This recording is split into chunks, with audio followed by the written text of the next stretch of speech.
All right. How are you doing? Well, Matt Lee. how are you? Nice to see Andrea Mitchell here again. Thank you, ma'am. I'm here after a rather big trip. All right, so are we, we're set? Everybody good? Great. So I'm going to start with a little bit of a statement here today. Welcome aboard, everyone. Nadia, nice to see you. During my first briefing, I said that under President Trump, peace through strength is back. That was clear from day one under this administration. The 11 days since my first briefing have further proven it. In an important advancement for peace, America's top diplomat, Secretary Marco Rubio, and National Security Advisor Mike Waltz traveled to Jeddah, Saudi Arabia, to meet with the Ukrainian delegation. As a result, Ukraine expressed readiness to accept the U.S. proposal to enact an immediate interim 30-day ceasefire to the Russia-Ukraine conflict. The ball is now in Russia's court, and even more advances have been made after Envoy Witkoff's visit there as well. Following this historic meeting, Secretary Rubio traveled to the G7 in Canada, where our partners expressed support for a swift end and a durable end to this conflict. And as we pursued peace, our nation also showed strength. Under the President's direction, this administration invoked the Alien Enemies Act of 1798 to initiate the removal of hundreds of dangerous members of the Tren de Aragua, a vicious, violent foreign terrorist organization, which has been threatening our nation, conducting irregular warfare, and terrorizing Americans. We express our sincere gratitude to President Bukele of El Salvador for playing a pivotal role in this transfer. As Secretary Rubio said, once again, President Bukele has shown he is not only the strongest security leader in our region, he is also a great friend of the United States. In our fight against terrorists, President Trump ordered the launch of decisive and powerful U.S. military deterrence operations against the Iranian-backed Houthi terrorists in Yemen. Following the strikes, Secretary Rubio noted that the president, quote, sent a powerful and clear message. These attacks on U.S. vessels and global shipping must stop, and we will hold you accountable. We will protect our people and freedom of navigation. In furtherance of President Trump's maximum pressure policy on the Iranian regime, last week the State Department announced sanctions on Iran's oil minister and shadow fleet that facilitates Iran's illicit crude oil trade. These actions were taken to stop the flow of revenue to the Iranian regime that uses to fuel conflict in the Middle East, advances its nuclear program, and supports its terrorist proxies. In addition, the State Department will consider revoking the visas of foreigners who have supported Hamas and unleashed anti-Semitic harassment, intimidation, vandalism, and violence on America's college campuses. As Secretary Rubio said on March 6th, those who support designated terrorist organizations, including Hamas, threaten U.S. national security. And we intend to use the department's broad authority to revoke visas when information comes to light indicating a visa holder may be inadmissible or ineligible under U.S. immigration law. Here's the bottom line. Secretary Rubio's State Department remains committed to advancing the national interests of the United States. Peace through strength is back.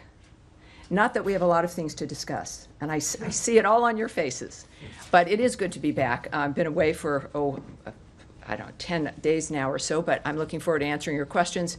We will begin again with Matt Lee. Thank you, Tammy. I had three processy kind of questions, but for the sake of my colleagues, and I know there's a lot to ask, I'll break it down to two. They'll be very brief. All right. One, on the South African ambassador who the secretary declared PNG on Friday. Sure. The South Africans seem to be a little bit miffed that they learned about this from a ex-post, and I understand there was a meeting at which a formal diplomatic note explaining this was handed over. Can you, what day was that, the meeting? Well, it was the same day of Friday. the announcement, yes. So after Secretary Rubio made his decision, our senior level diplomats convoked the South African embassy staff for an in-person meeting at the State Department. At this meeting, our officials delivered the official notification of Ambassador Rasool's persona non grata status, and it was done. Okay, and I understand that his privileges and immunities expire today, and then he has to leave by Friday? That's right. So he has, for these 3 days that passed, he's had his privileges, but those did expire today. And he has, technically, it's a week from the notice, and so that expires now on Friday. Okay. He'll need to be out of the country. Okay. And then my second one is what you mentioned before on the AEA, the Alien Enemies Act. As you know, as this building certainly knows, there are several provisions that or several criteria that have to be met in order to invoke this. One is there being a declaration of war with the country in which this force is from, or that the invasion or incursion, or however you want to call it, is being orchestrated or influenced by a sovereign state. Does the U.S. now regard Nicolas Maduro as the legitimate head of state of Venezuela? And secondly, if you do, or even if you don't, are Maduro and the state of Venezuela now covered by the Foreign Sovereign Immunities Act? Just before I came up here, my colleague, Caroline Leavitt, had a great deal to say about this. This belongs at the White House. This is a dynamic that's happening out of the White House.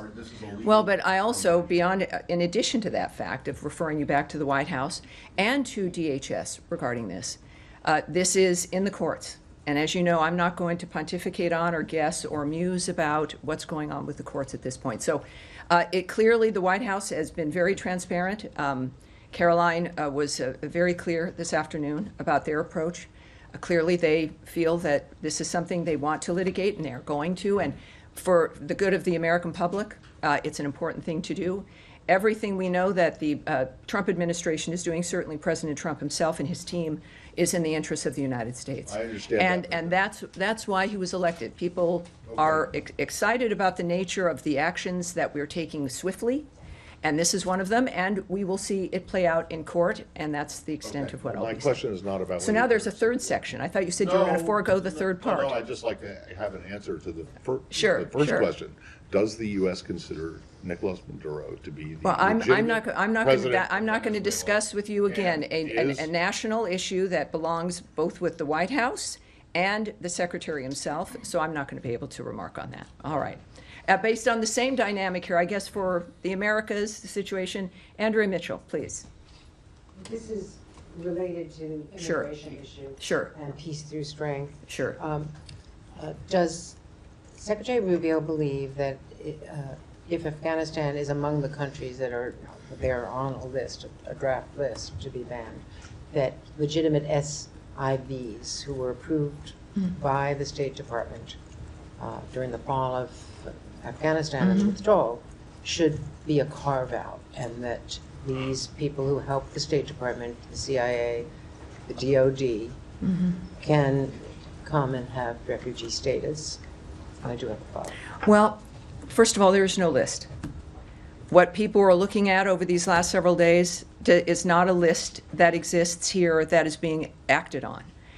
There is a review, as we know through the President's executive order, for us to look at the nature of what's going to help keep America safer in dealing with the issue of visas and who's allowed into the country.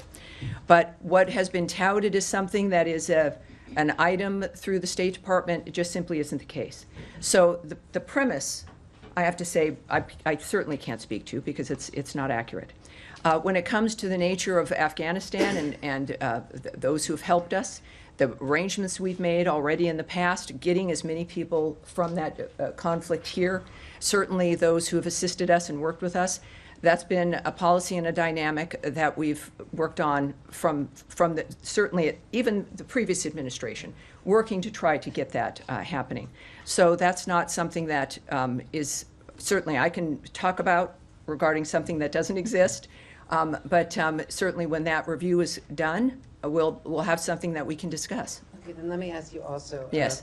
About your view, the Secretary's view, about the legality of a foreign country holding an American citizen from Iowa who has not been charged with any crime and holding his passport and not permitting him to return home in the case of what's happening in Punta Cana and the Dominican Republic, where this young man and his family and his lawyers say that he has not been permitted to leave the Dominican Republic, that he has been a cooperating witness, he's not charged with any crime. Mm-hmm. Does the State Department have any view about the rights of that U.S. citizen?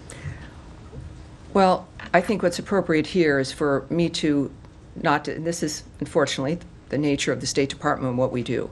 When it comes to diplomatic efforts, whether they exist or not, the nature of legal frameworks for individuals, the privacy issues involved, that's not something I can get into any detail about. He has spoken publicly, and his family have. Does he have consular access? Well, that's in the his. Dominican? That's his. I think all of us have a right to speak and to be known, but we have a standard and a protocol here that we won't discuss a private situation, a private case. Certainly, when it comes to diplomacy, diplomatic relationships between one country and another, I'm not going to go into those details. All right, Sean. Thanks. Can I go back to South Africa, the ambassador? Sure. The secretary, of course, had his tweet, had his ex posted on Friday. Could you explain a little bit the reasons? It's quite an extraordinary step. I was looking back, I mean, if I'm not mistaken, even in the height of tensions with Russia, there was no expulsion of the ambassador and no PNG there. What is it? I mean, essentially this was remarks that the ambassador made at a think tank or at a conference that were critical. What I'm getting is, should other ambassadors be on alert? Can they not criticize President Trump without fear of being expelled? Well, I think it's not about criticism. This was the equation of the president and the country with white supremacy.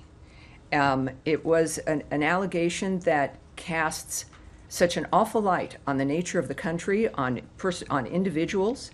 It is.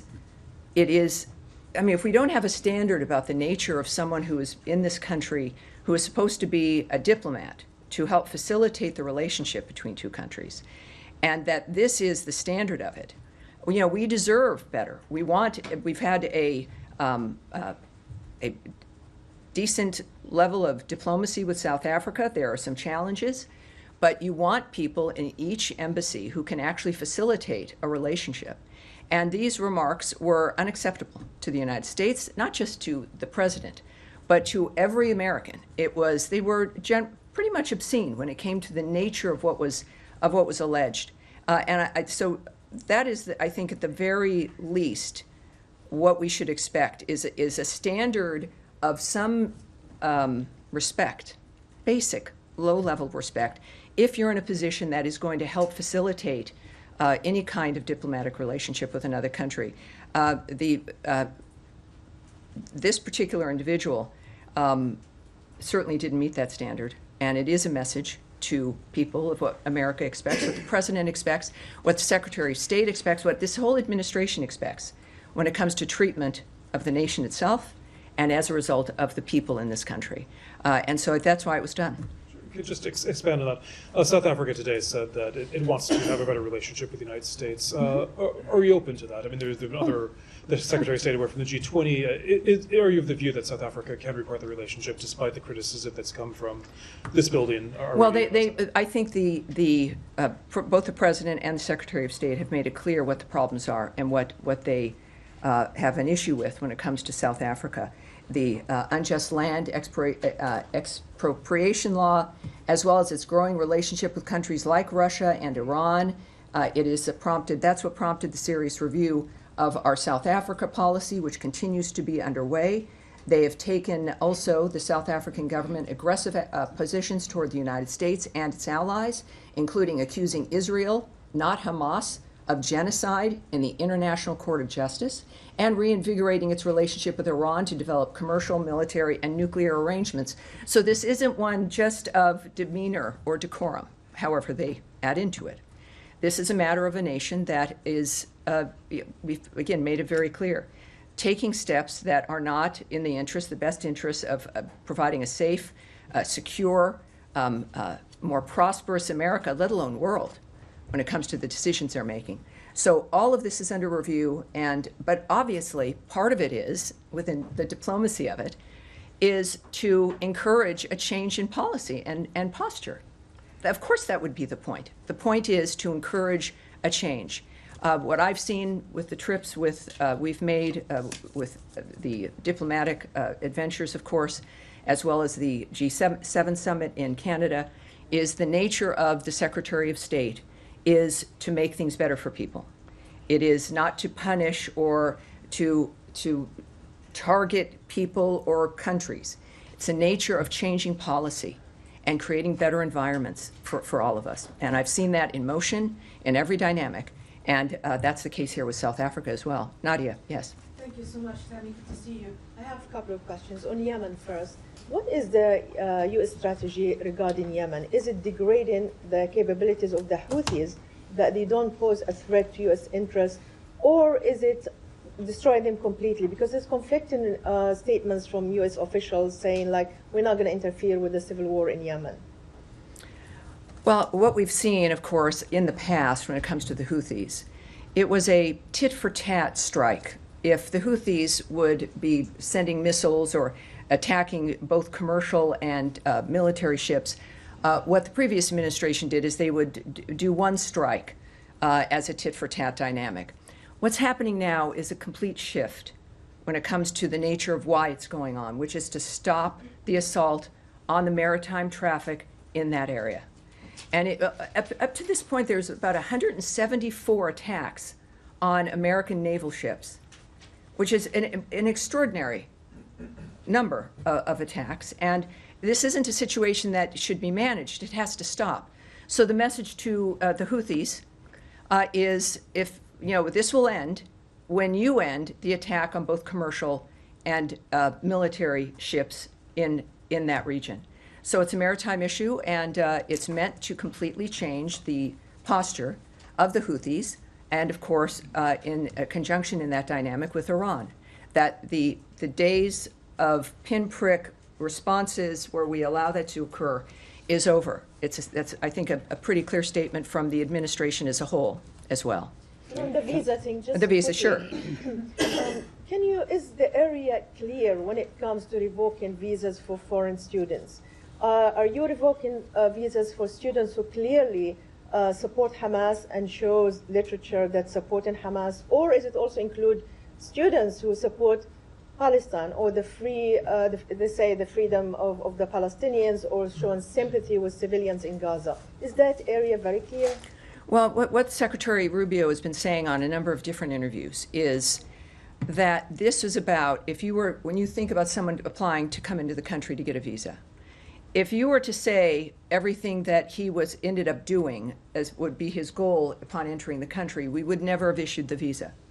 So you have a dynamic, whereas if there's going to be certain kinds of actions that you're going to undertake, that we don't accept that. Every country has a right to control its borders and to determine who's going to come into the country. So in this particular instance, there's also, I know, a freedom of speech argument. But this is not about speech. It's about actions. It's about things that were done. And of course, I don't want to go further because also this is within a court dynamic. America's got the best court system in the world. And there will be arguments on both sides, no doubt, regarding this. But it has to be argued. It has to be litigated. But the actions that we take and the decisions we make are not about content. It's about actions that are occurring, and certainly in that particular case. Yes. Can I? Go ahead. Hi, Tammy. Hi. Thank you. Just to follow up on the Houthis question, so President Trump said every shot fired by the Houthis will be looked upon as a shot fired by Iran. So we're wondering, if Houthis don't back down, is the United States prepared to attack Iran or give Israel to do so? I think you're referring to President Trump's Truth Social tweet, and I'm sure you all have it on your phones. You should, because I'm going to refer you right back to that tweet. It speaks for itself. All right. Just to follow up on a different topic Sure. in that case. So Voice of America and Radio Free Asia is one of the outlets under Voice of America. They have written extensively on the oppression of Uyghur Muslims by Chinese authorities. Actually, their reports have raised awareness about the plight of Uyghurs.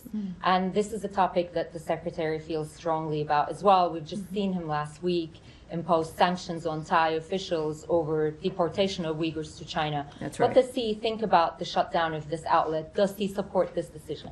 Well, and what you're referring to, I think, is the VOA and some other outlets involved with the current, some budgetary changes and actions that have been taken. What I can tell you, like with all the aspects that are happening in this shift, is that it's a fluid situation. And I look forward to watching it unfold as you do. I know you're all reporters, and some reporters here in the bullpen have been affected. But the fact of the matter is, this is serious business. It's the business of government using taxpayer dollars. So the same standard applies here. And of course, it's just happened. Carrie Lake, as essentially the envoy within this framework, is someone that Americans know and trust, and I look forward to seeing how this unfolds. But right now, it's new, it's a fluid situation, and we'll have more for you as it unfolds. When you say fluid, All right, could Ms. it go be ahead. overturned, All right. you mean? All right, go ahead. Can I just follow up on Yemen and your assessment of civilian casualties? Because you'll know there have been reports of several. What's your assessment on that? On civilian casualties? Well, under no situation does anyone want that. This is a horrible dynamic. At the same time, the Houthis are pirates who have commandeered an entire country, in addition to attempting to commandeer and threaten and harass shipping in the maritime area there. So when we think about this dynamic, America seeks to avoid that situation, but we're now in a position where it has become untenable. America's position in this kind of a regard, it's a unfortunate framework of war and of tensions and conflict like this. But of course, we lament, I think, this country of all countries, and what we've done and what we've accomplished. We lament.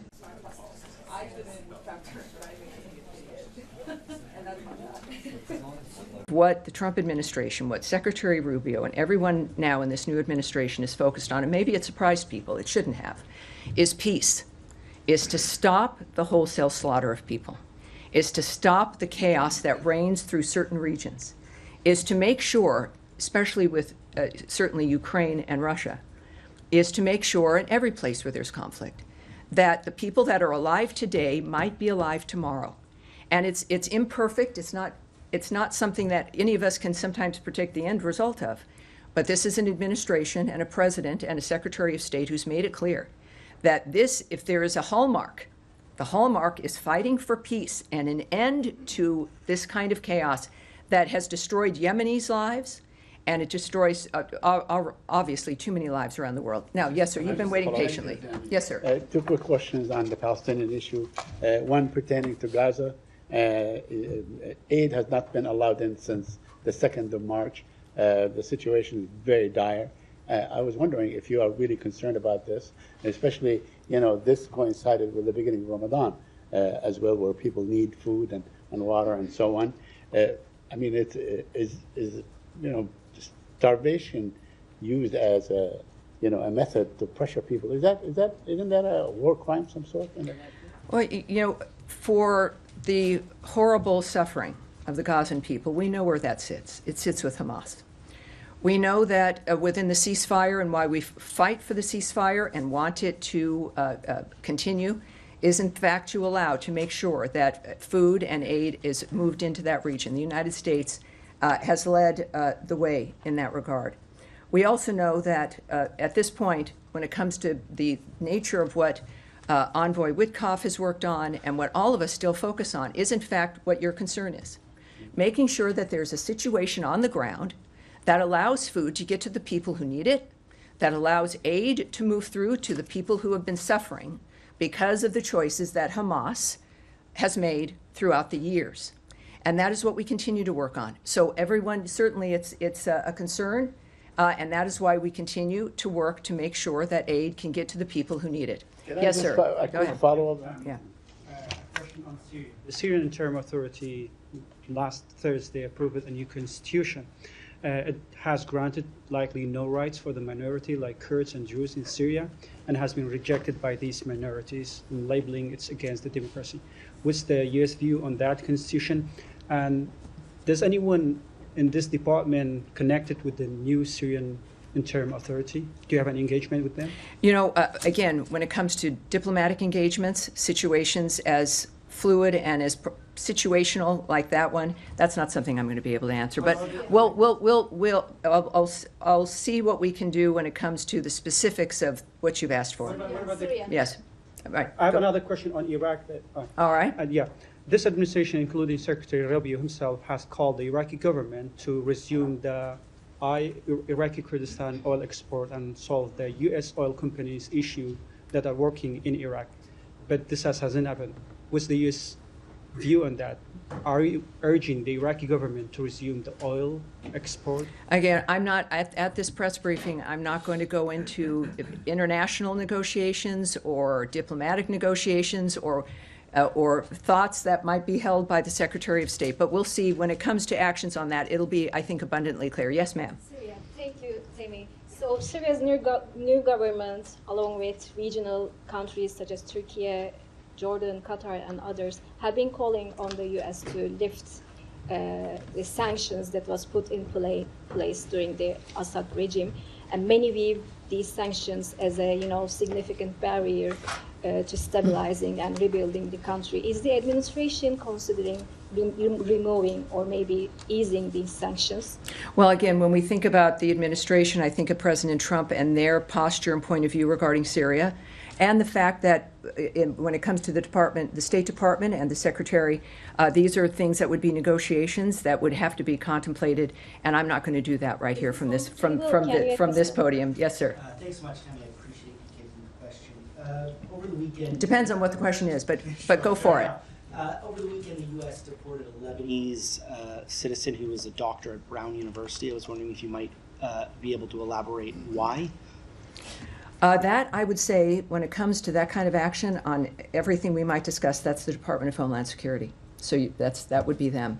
And on violence, escalating violence in the West Bank, I guess, are there any concerns among at the State Department over what we're seeing in terms of Israeli actions in the north, in Jenin, in Tulkarm? Well, the United States' position, certainly the State Department, is that we stand steadfastly with Israel. Israel has seen certain security concerns that they have, and they're taking actions regarding those security concerns. And we stand with those decisions and what the Israelis choose to do in that framework. Yes, sir. Thank you. Two questions. Changing subject to South Asia. A few days before the elections, President Trump, then as a candidate, had spoken about, expressed concern about the attacks on the Hindus in Bangladesh. Now that Secretary has been here for about 60 days, what is his assessment about the situation of Hindus in Bangladesh and what steps he is taking to address President Trump? Secretary Rubio.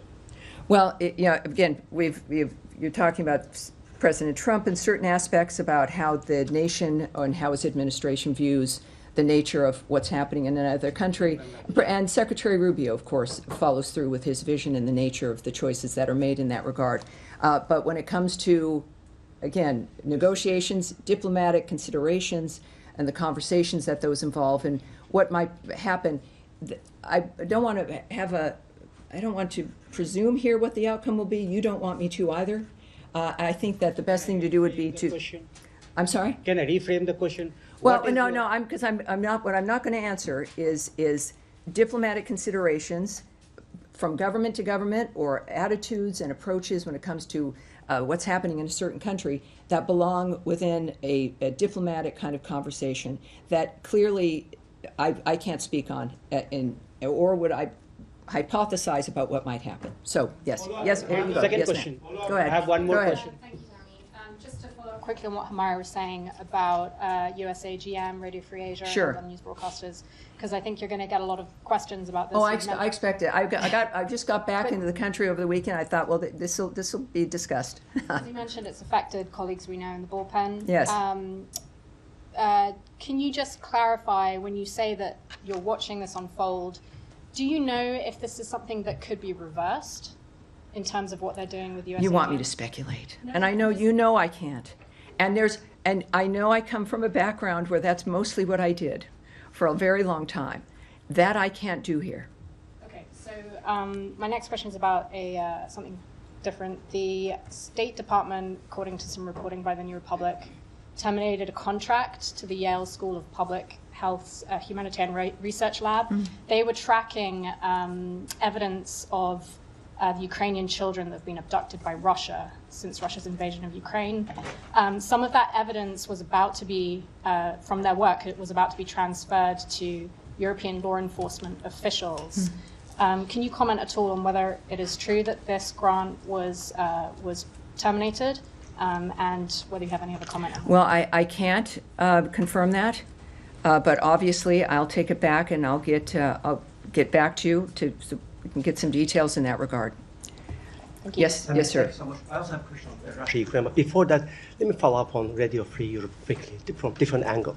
This administration last month secured one of the reporters jailed in Belarus, was working for Radio Free Europe, and I want to give you credit for that. Now, given how strongly you feel about the cases, can you assure us that you will continue securing the release of Radio Free Europe reporters, one of them in Azerbaijan and other countries, even if you end up defunding them? Well, that's not something I can answer here, again, when it comes to the nature of the choices that will be made. But what I can tell you is that this is a country that has led the way from the very start of radio, of making sure that voices are heard everywhere. That this is something this country can be proud of. And it sits within the framework of what matters to us. At the same time, this nation has to look, and I don't think it's anything to be ashamed of, look to the nature of how America is going to be able to remain strong and safe and secure and more prosperous so that we can continue to move through with foreign aid, with facilitating voices that normally other parts of the world would not hear. It is a part of democracy. And of course, you want every nation to have that kind of commitment as well when it comes to who's able to be heard. So that's a commitment that stands. It is the heart of this nation. And certainly that's not going to be ending. The framework of certain things might change, or how we facilitate them, but certainly not that commitment. And I think we've done a good job of that, and we should all be proud of it as well. My second question, Tammy, on Russia-Ukraine, I was going actually, that was my original question. Well, I've clearly lost the bucket of issues here as we've gone from a few things back, but go ahead. Comment on reports that the United States pulled back from international group investigating Russian crimes. What is the strategy there, and what message are you sending to Russia, who continues actually committing crimes as we speak? Yeah, look, this is, we're going to be looking into a number of different things. If that's anecdotal, the nature, I'm not familiar with the nature of what happened, so I'm not going to be able to speak to that. Yes, right down the middle here. Yes, sir. Thank you so much. I think, the gentleman in front of you, sir. Go ahead. Thank you, Tammy. Daniele Compatangelo for LA7, Italian TV and Primetime Media. So we both were at the G7 the last week. We were. And the focus was Ukraine. So today in Europe, there was European Council. They met, the foreign minister, and they discussed about Ukraine and the European Union proposals. So it seems like there are, Europe is very divided right now. Like Italy, Spain, Ukraine, Hungary and Slovakia are more aligned to Trump proposal. It's not proposal, but like plan. And the other ones, more lefties, are like want to keep giving military aid to Ukraine. So, what do you, as a State Department, how do you guys will interact with the European right now? Are we going to go for the Trump plans or the European ones? I think we're going to go with the Marco Rubio approach, which is to talk to everybody, which is to put out the new ideas, which is to argue for them on the merits of those ideas. That's what happened at the G7. What happened at the G7 was a collection of people who have very different points of view, some big disagreements, but a direct, specific decision mentioned by the Canadian Foreign Minister Joly that we're going to focus on what we do have in common, what we can get done together, and really the importance of the gathering itself and what we can do together. There's a lot of people, I think, that would prefer us to be distracted by the disagreements. But what I've seen Secretary Rubio accomplish is remarkable, and in different environments. environments where there's negotiations between countries attempting to stop war, a ministers' meeting where they're all aligned in some fashion or another and want to work together but have disagreements. I can say this, fortunately, having been there, is that it's been his voice, and I'm proud as an American that it happens to be the American Secretary of State. It's his voice that has brought conversations together, that has brought groups of people together. And we know this is why you need a State Department and why you need diplomats, because everybody's going to have different ideas. Everybody's going to think there's a better way, and we all have investments in the nature of the outcome. America is the strongest country in the world for a reason. All the combination of things we do, but mostly because we are a nation of merit and arguments and speech and the ability for people to be heard and for all of us to have an open mind. That is what Marco Rubio brings to this debate, especially in Europe where there are disagreements. We will, and he expects to, win people over based on the merits of the arguments that we continue to make every day. And I'm going to leave it there, everyone. I'll see you Wednesday and Friday this week if you didn't get enough. There'll be more to talk about. Thank you, everyone. I appreciate it.